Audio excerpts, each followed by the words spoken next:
Welcome home to USA Global TV and Radio, a place where dreams take flight, with authentic storytelling, diverse perspectives and meaningful conversations, where global stories unite and bridges are built beyond all borders. Discover world-class education, entertainment, hope and inspiration. Together, we're building bridges worldwide. Subscribe to our channel, USA Global TV. Download our app, USA Global TV. Be our guest or join our team. Visit usaglobaltv.com.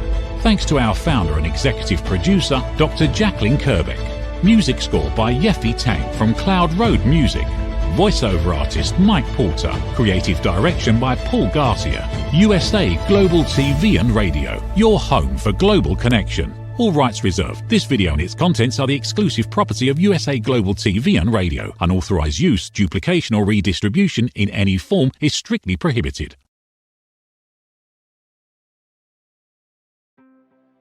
Welcome to Talking Heads on USA Global TV and Radio, where wisdom meets experience.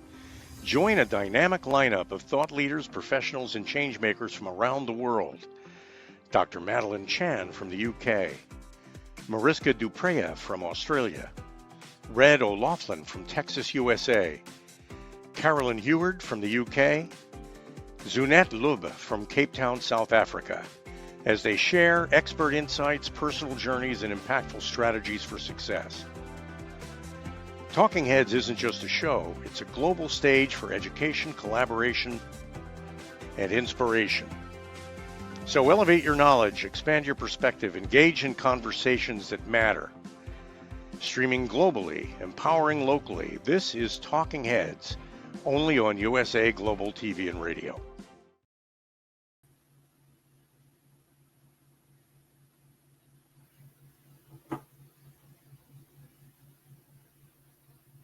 Howdy, all y'all. Red O'Loughlin here. We're on Talking Heads on the USA Global TV and Radio Network. Fountain of Youth, been sought after for centuries, lots of stories about it. Youth conjures up a certain vision in our head, but is there a way to slow down the aging process? And my topic today is basically talking about how to age, and let's just pick a reasonable number, 10 years. Can I look, feel, and do things as if I'm 10 years younger than I am? So that's where I want to go today. Let me get my slides lined up here and we will get the show on the road. Okay.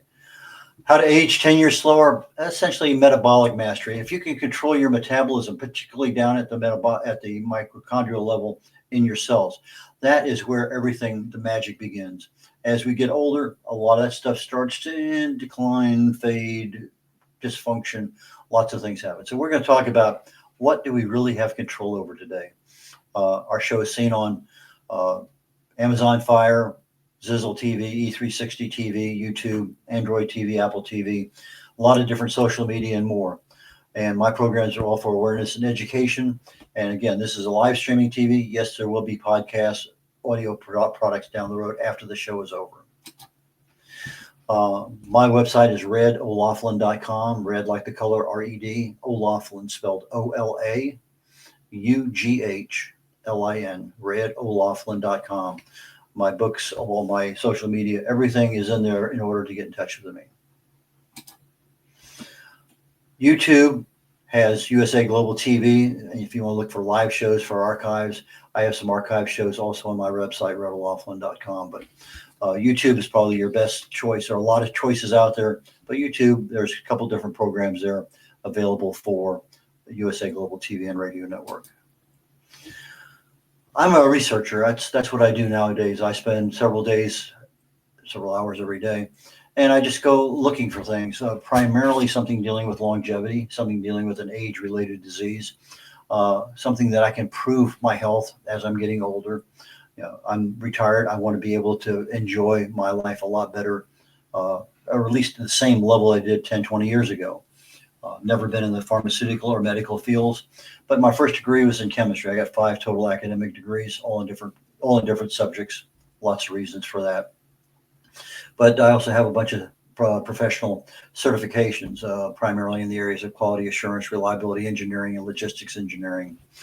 I spent 31 years in the military, got a chance to travel to 62 countries, got an invitation to Vietnam, got an invitation to Bosnia, retired as a Navy captain, and for about 16, 17 years, as a naval aviator, and I flew in P-3 aircraft. I focus today on cause and effect relationships. If I can treat a cause, I probably have some level of success. But most everything we do nowadays in our medical industry is we're treating symptoms. But when you're treating the symptoms, if the cause continues to be a problem, it can get worse and actually create some problems down the road. From a personal note, been married 57 years, a couple of kids, 3 grandkids, and 1 great-grandson that'll be 2 here just after the first of the year. A best-selling author of several books, independent publisher. I've published books for about a number of authors, about 50 books total. Distinguished Toastmaster, writer. I've got over 1,000 articles, mostly on health and wellness, longevity, age-related disease on LinkedIn, about 1,500 on my website. International TV host. Last year, I ended up in 2 different categories, number 2 in one, number 6 in another. For 6 months of this year, I was number 1 host in my category. At the 6-month mark, coming up here at the end of the year. I hope that continues, but it is what it is. So we'll do the best to maintain.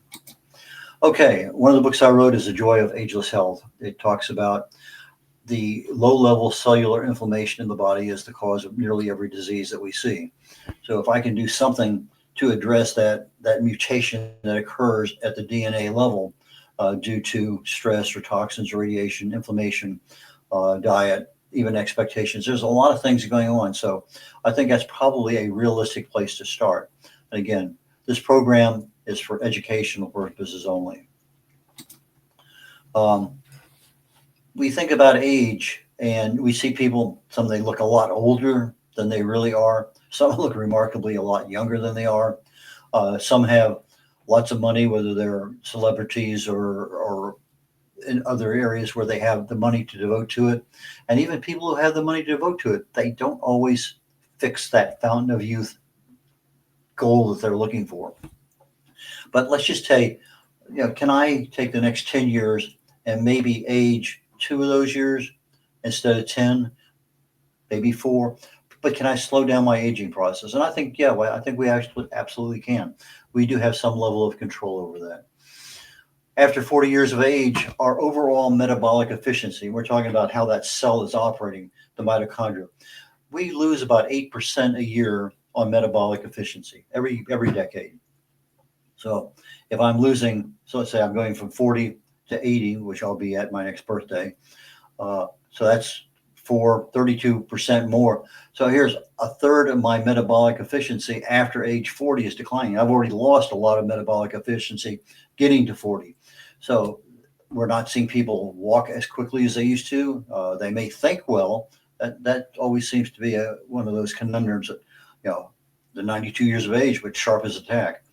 But the body doesn't support the brain. It operates slower.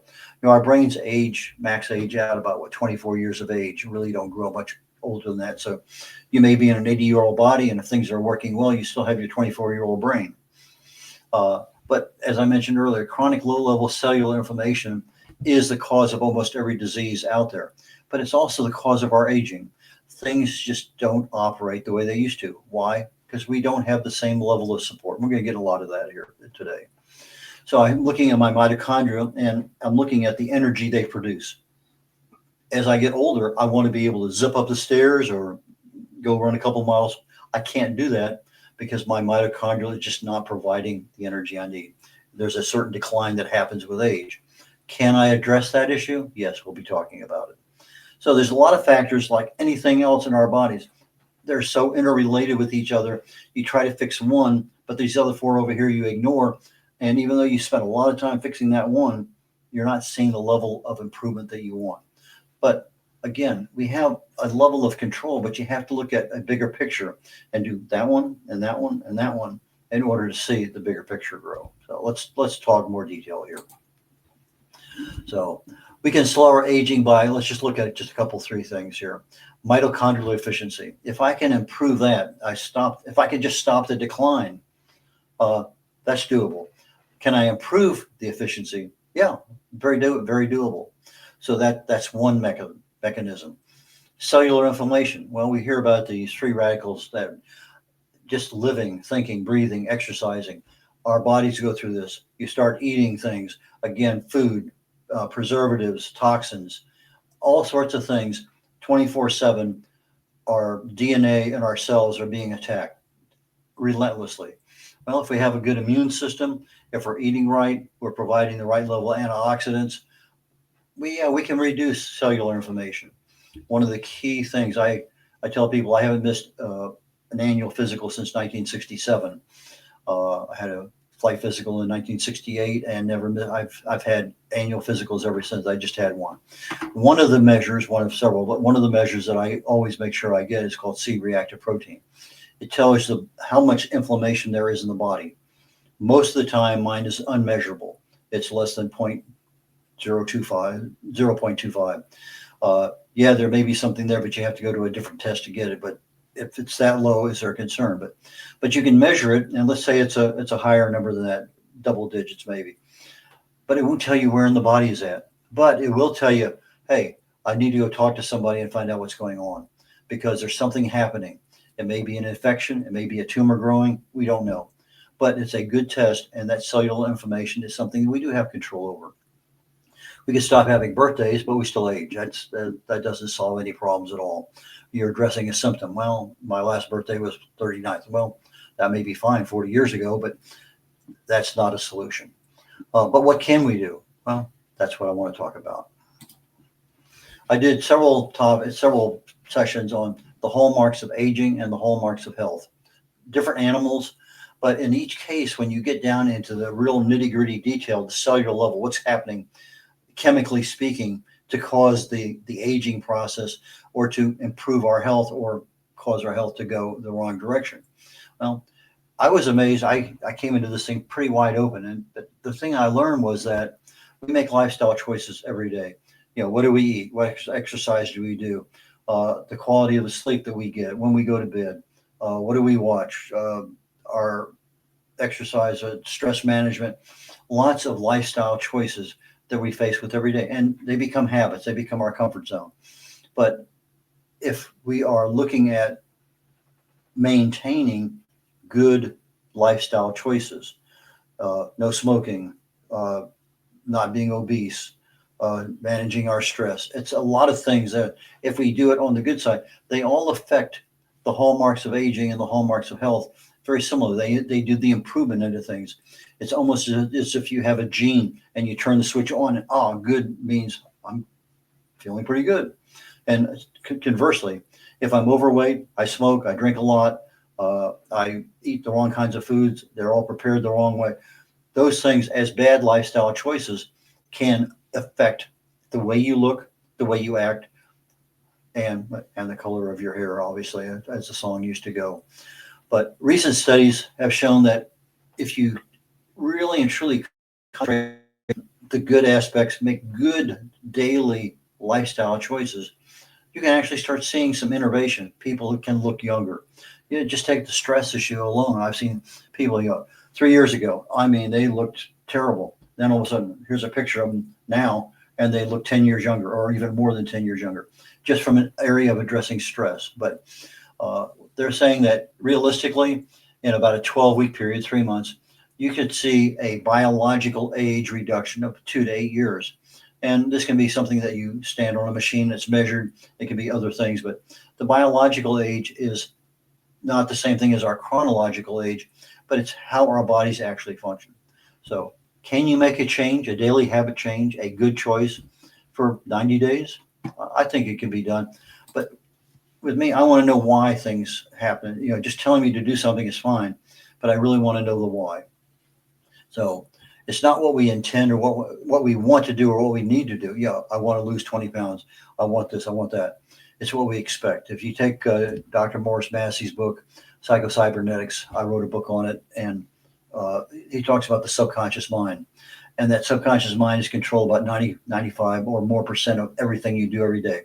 But it's mostly controlled with the choices you make.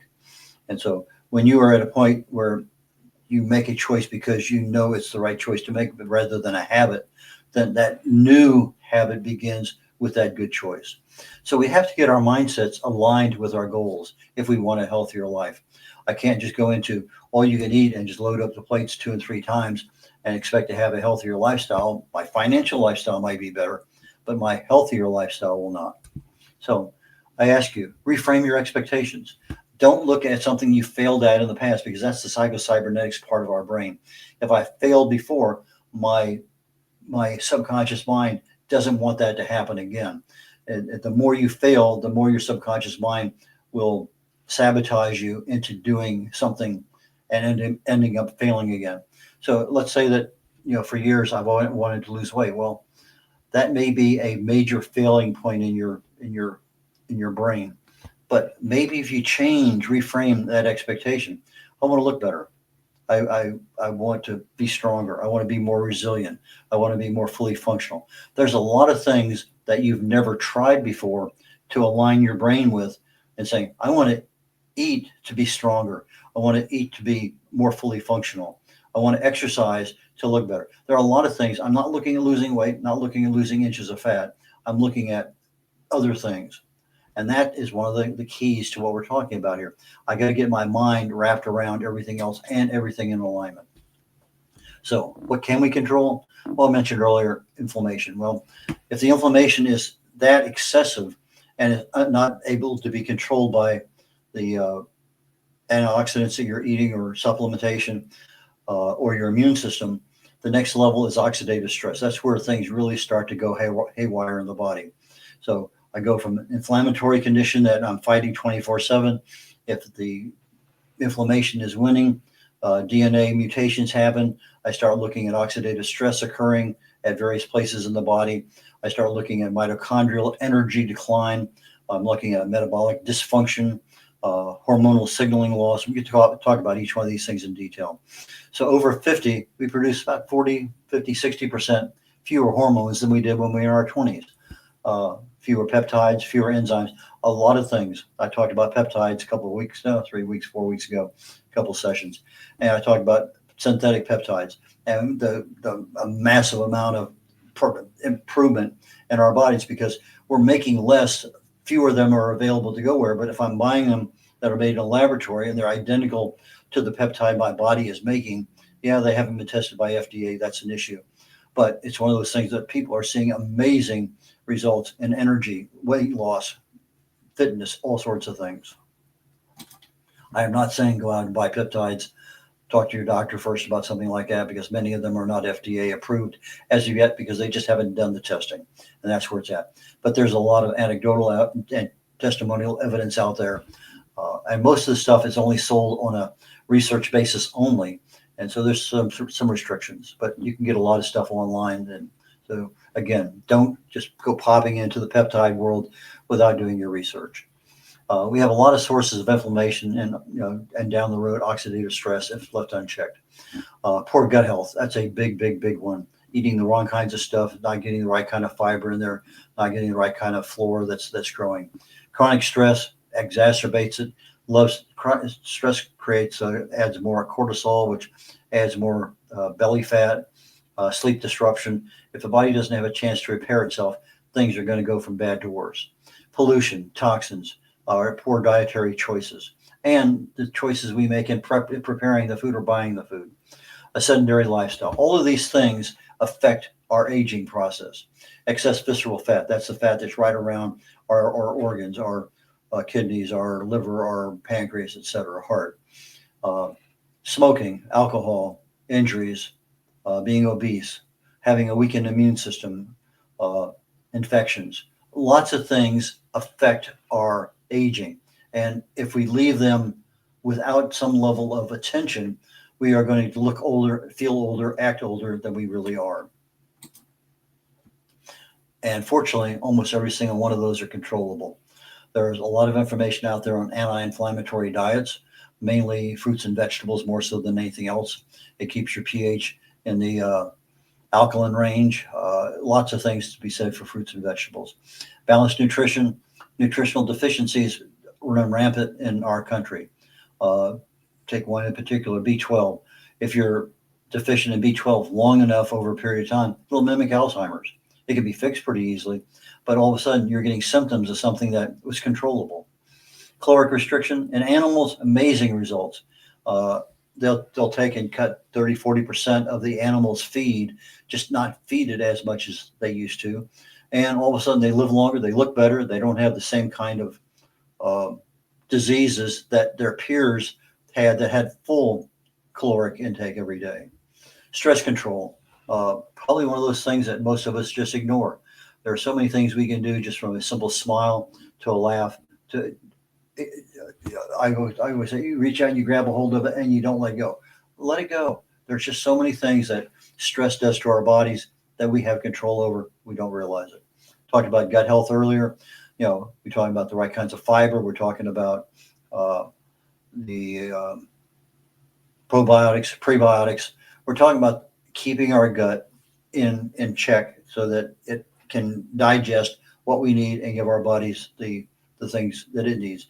You have some digestive processes going on. It goes through the walls of the small intestines, through your immune system into your bloodstream.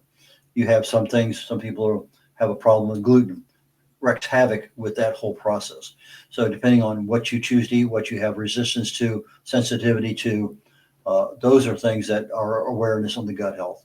Exercise, they're finding out that one of the best indicators of aging is VO2 max, the volume of your oxygen intake when you're exercising full out. Difficult to measure. I don't think most of us over 50 are even in that category of caring about that. But the one thing we do care about is our appearance. And exercise, primarily strength training, you need the endurance, you need the other things. And as you get older, you need the balance, you need the flexibility. But exercise is turning out more and more, as I'm reading over the last 2 years, seems to be a major push that exercise is much more important than we thought it was. Yes, it's a lifestyle factor. It's something that we make choices of every day. Walking is better than sitting, running, depending on how long and what shape you're in, and a number of other factors. But one of the guys that I know here in Houston several years ago, he set out a personal goal for his own health. He's going to run a mile a day. First day he walked most of it. But long story short, he has about 3,000 days in a row that he has not missed a day of running. Well, that was something that he got into very slowly, got the right kind of equipment, the right kind of training, right kind of endurance anyway. So lots of things you can do there. The quality of our sleep is super critical. A lot of supplements are out there. So if we're looking at, maybe I need more vitamin K2 because I'm not getting into my diet, maybe that's what I want to get as far as supplement. One of the things that we see a lot of times on these multivitamins, multiminerals is vitamin E. E is an echo. There's 8 different vitamin E's. There's 8 different molecules. We get one usually, and it's a synthetic. It's nearly worthless in our bottle that says vitamin E. So they have it on there. Yeah, you're getting it, but it's not the same thing as going out and buying a bottle of mixed tocopherols and tocotrienols that are the compounds that make up vitamin E. And the same thing can be said for the kinds of supplements you get, calcium carbonate versus calcium citrate. There's just the kinds of things are bioavailable in the body. And one of the things that I always push is periodic evaluations and testing. I mentioned the C-reactive protein. It's a protein our body makes when we're stressed out. We have a lot of infection. It makes a lot more. But again, it doesn't tell you where. It just says, yeah, you got a lot of problems. Okay, here. Oops.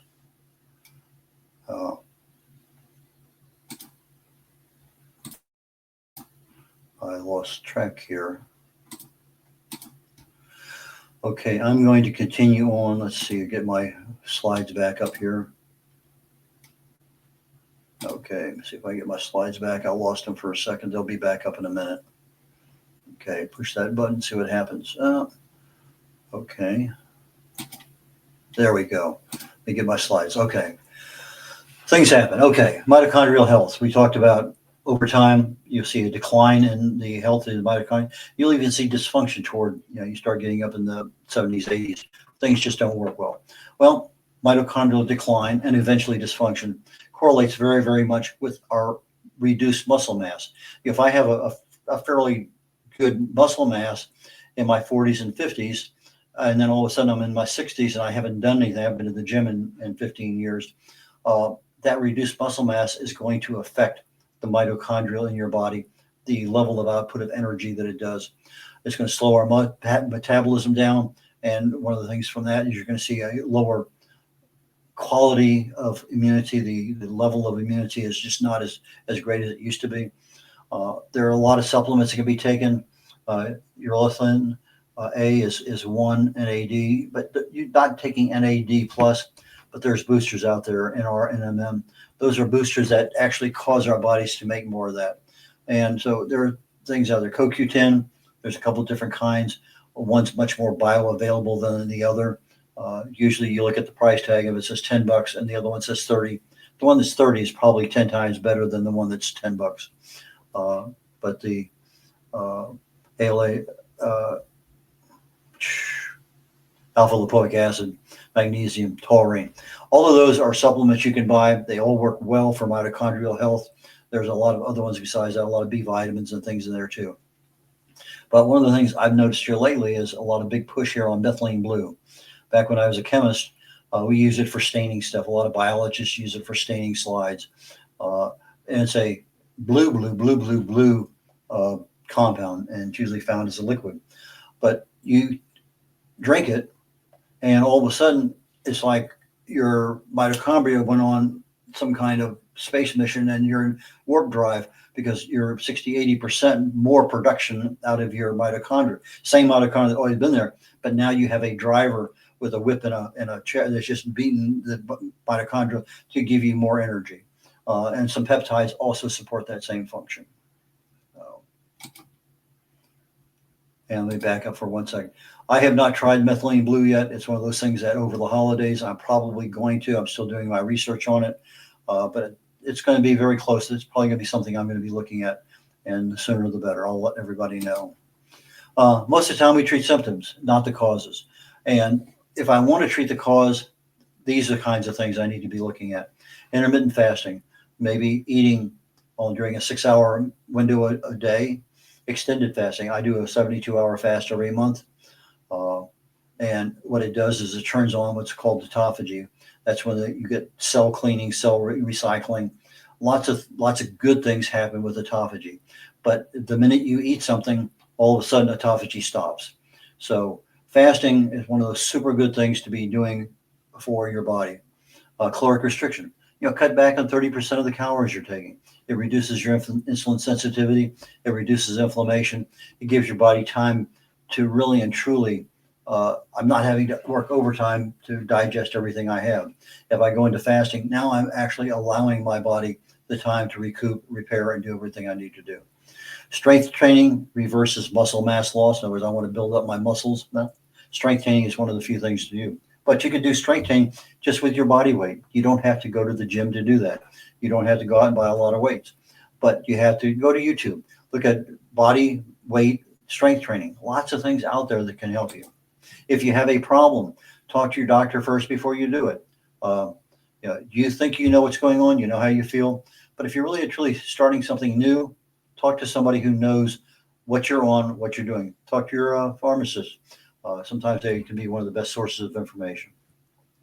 2 to 3 days of strength training reduces aging biomarkers by about 5 years. And that's just in a matter of about 3 or 4 months. It doesn't take a whole long time.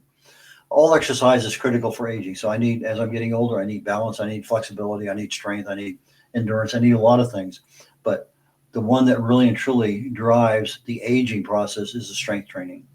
It boosts mitochondrial density. In other words, as I'm exercising, I'm actually causing my cells to create more mitochondria.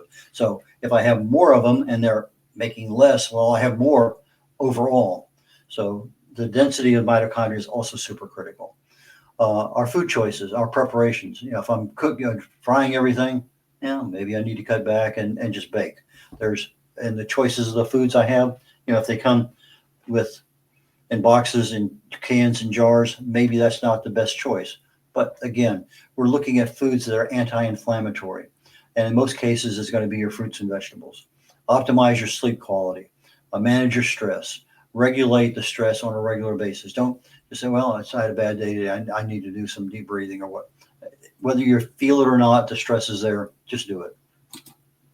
Our bodies can switch between burning glucose, which is our normal mode because of the foods we choose to eat, and burning fat. You've heard of the ketogenic diet. It's mostly protein and fat, very little, if any, carbs. Well, you get on that, people lose 10, 20, 30 pounds pretty easily because they're burning fat, mostly around their gut, because that's where the excess fat is stored. So if I want to lose weight, lose inches, why not focus on that kind of diet? Minimize my carbs, maximize my proteins and fat. That's good, but there are risks associated with that. I've talked about this before. I was on Atkins diet for 6 years. I lost 7 to 8 inches in my waist, lots of pounds, and for years I was happy. But I used to be able to go out and run 6, 8 miles easily without even thinking about it. I could make 2 miles because I was out of gas. Just absolutely could not even. I had to walk back to the starting line. Why? Because I didn't have the glycogen stores. But more critically is the fact that I was leaching calcium from my bones into my bloodstream to maintain a proper pH, which caused me to become osteopenia, which surprised me completely. So there's lots of things that you do. If you're going to make a choice, do the research, find out what's good, what's bad, what should you be aware of. And again, talk to your doctor. Most of them understand, but if you start getting into the area of nutrition and things, you really probably need to talk to a nutritionist who understands that level of uniqueness in that area. But if you don't burn your fat, what are you up to? Well, weight gain, fatigue, brain fog, lots of things happen. Overall, our metabolism slows by, after 40 years of age, primarily due to our muscle mass. We are losing it because we're, use it or lose it. Well, we're not using it, we're losing it. And then when that happens, insulin resistance goes up, and just a nasty scenario all the way around. Let's talk about hormone availability and decline. Chronic inflammation, lower mitochondrial output. These are things that are there, and I'm going to get into the hormone thing here in just a second. But if I want to look at what options are they telling us today, I heard this thing as I'm doing my research: protein timing. It used to be, I want to carb load before I exercise, and then I want a protein load after I exercise. Well, now they're saying that maybe I really want to time my protein intake, certain amounts, certain times of the day. I see a lot of value in that because it's keeping your body in a constant mode. But if you're in intermittent fasting, you're not having a breakfast, so there's no morning protein that you would typically have there, eggs and bacon, for instance. But there's a lot to be said with the protein timing. I'm becoming more of a believer in that. Strength taming, obviously. Carb cycling, that's another one. I'm not a big believer in carbs, but there are probably some times in there where I want to go a day or two and not have carbs, where I can allow my body that relaxation. Low glycemic index foods, these are things that have less and less sugars, refined starches and stuff. Fasting, I'm a big proponent of that. And we've already talked about several things with nutritional aspects of mitochondrial health. What can we expect? Well, if I'm intermittent fasting, I expect metabolic markers to improve literally within a month. Resistance training, you can see insulin resistance improve. In other words, you're getting out of the resistance and more into the sensitivity by at least 50% or more within a month or two. Warning signs, you start looking at your belt. Are you increasing the size of the belt, or are you decreasing the size of the belt? Your midsection is a pretty good indicator of weight or fat gain. Are you experiencing more fatigue? Is it harder to wake up in the morning? Is it harder to go to sleep? Are you craving sugars? Lots of things in there are clues. They're subtle hints as to what your body is going through. Do I have elevated glucose readings? Are you starting to become pre-diabetic? Well, these are all things that can be measured, and there are certain things that we can take. But some of us, it took me a long time where I can say, okay, Monday I'm going to go on a 3-day fast. A lot of people can't fast for 24 hours. It's just a problem, whether it's a mental problem, some subconscious mind. It may be a medicinal problem. Their drugs they're on just won't let them do that. They have issues, and they have to have the food to offset that. But there are some fairly easy fixes that can go along, assuming you get the clearance from your doctor. If you're on any kind of med that will be interfered with fasting. But if I want to replace any evening carbs I have with protein, that's an easy fix. If I want to walk more, particularly after eating, let's say that, okay, I'm having my late afternoon meal, 4 o'clock, 5 o'clock, and I want to get out and walk around the block a couple times. Combine the walking after the eating. Make sure you're hydrated. A lot of us people they don't drink water, and as a result, they're dehydrated and never know it. We've already talked about some of the nutrients, but magnesium, your B vitamins, L-carnitine, these are all good for the mitochondria. Hormone signaling loss, that's where I thought I was at a minute ago, but I wasn't. Anyway, it's a hallmark of aging. We see declines in the sex hormones, human growth hormone, melatonin, DHEA, thyroid, many of them. And this all happens, we talked about earlier, 40, 70, 60% happen after the age of 40. We're just losing it because our body's not making it. Well, then you're not making as much as you used to. It's affecting your metabolic health. It's affecting muscle loss. It's affecting bone issues. It affects your immune system. It affects your cognitive issues. It affects your sleep. All these hormones, and again, they're all intermixed. So you fix one by really concentrating on improving my melatonin.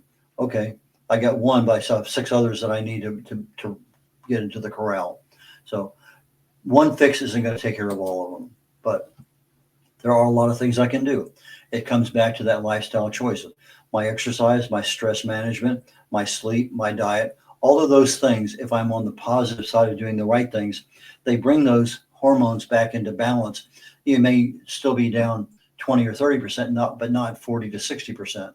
And so you're ending up with more of the available hormone. Supplements support a lot of those various losses. Fasting supports a lot of them. I'm just an absolute fanatic on the fasting aspect of it, particularly with the autophagy that's going on. If you keep your cells clean, you keep your mitochondria happy, that goes a long ways in keeping a good, healthy retirement life. Okay. Fasting raises your human growth hormone significantly. You take a look at human growth hormone, 70-year-olds, maybe 10% of what you used to be as a teenager, or actually as a toddler. But if I fast 24 hours, I have raised my human growth hormone probably 1,000% just from fasting. High intensity exercise is another way of raising it. A lot of ways of raising human growth hormone. But the autophagy cleanses my cells, it recycles my cells, it protects against neurodegenerative disease, the Alzheimer's and other kinds of dementia. A lot of very protective things going on there. Fasting, from what they've seen so far, again with the caloric restriction, extends the lifespan, health span. You're looking at two different things. Lifespan is the actual age versus what I'm feeling like in good health. Two different animals, but very much related. Hang on one second here.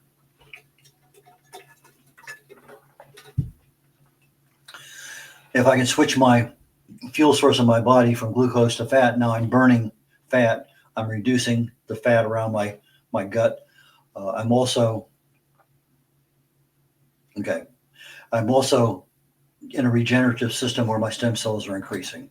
So my conclusion: optimize your mitochondrial, increase your cellular energy, reduce inflammation, increase your muscle mass, fasting, caloric restriction, balanced nutrition, manage your stress, and get good quality sleep.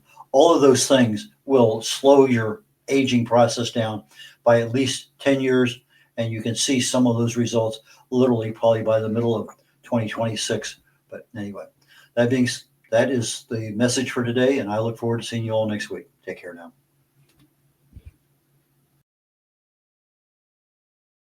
Thank you, viewers and listeners of USA Global TV and Radio, for joining us today. We're honoured to have your time and attention as part of our global community. At USA Global TV and Radio, we believe in the power of authentic conversations, meaningful connections, and creating a world of possibilities together. Want to be part of something bigger? Join our team of elevated listeners at usaglobaltv.com, a space where your voice matters and your ability to listen transforms relationships. Stay connected with us across all our platforms for thought-provoking discussions, expert insights, and empowering stories. Subscribe to our channels at youtube.com/c/USA Global TV. Follow us on social media and explore the endless opportunities we're creating for growth, learning and inspiration. Together, we're not just broadcasting, we're building bridges and changing lives one conversation at a time. For inquiries, contact us at info@usaglobaltv.com. Music by Johnny Dyes. Produced by Executive Producer and Director Dr. Jacalyn Kerbeck. Voiceover by Mike Porter. Creative Direction by Paul Garcia. All rights reserved. Copyright 2025. Visit usaglobaltv.com to view our full terms and conditions.